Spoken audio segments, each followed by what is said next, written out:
காமராஜர் பத்தி ஏசி பத்தி சொல்றது தான் இருக்குதா?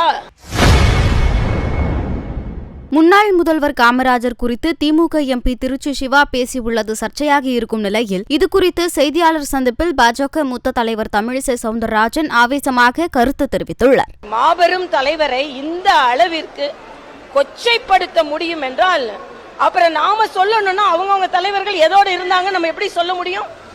ஆக முதலில் இன்னைக்கு ஒரு சிவா சொல்றாரு, பேசுறது அப்படியே விட்டுணுமா?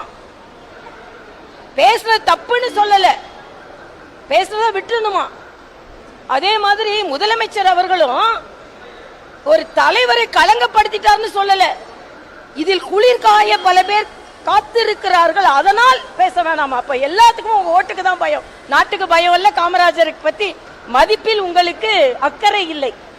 காங்கிரஸ்காரர்கள் ஓட்டுக்காக இன்னும் ஒட்டிக்கொண்டிருக்கிறார்கள் என்பதை விட கேவலம் எதுவும் கிடையாது. ஒரு மாபெரும் தலைவரை கொச்சைப்படுத்தி கொண்டிருக்கிறார்கள்.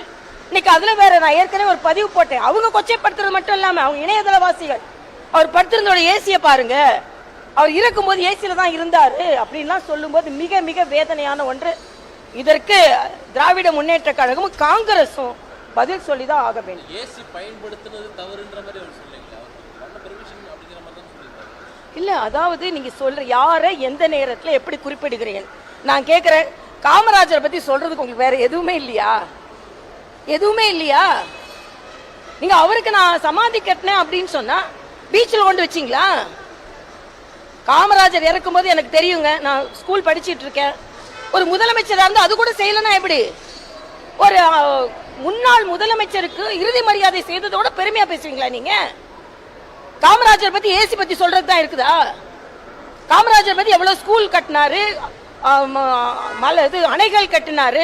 இன்னைக்கு இருக்கிற பிஹெச்எல் அவரால் தான் வந்தது, ஆவடி தொழிற்சாலை அவரால் தான் வந்தது, ஐஐடி அவரால் தான் வந்தது. இதை சொல்றதுக்கு என்ன உங்களுக்கு?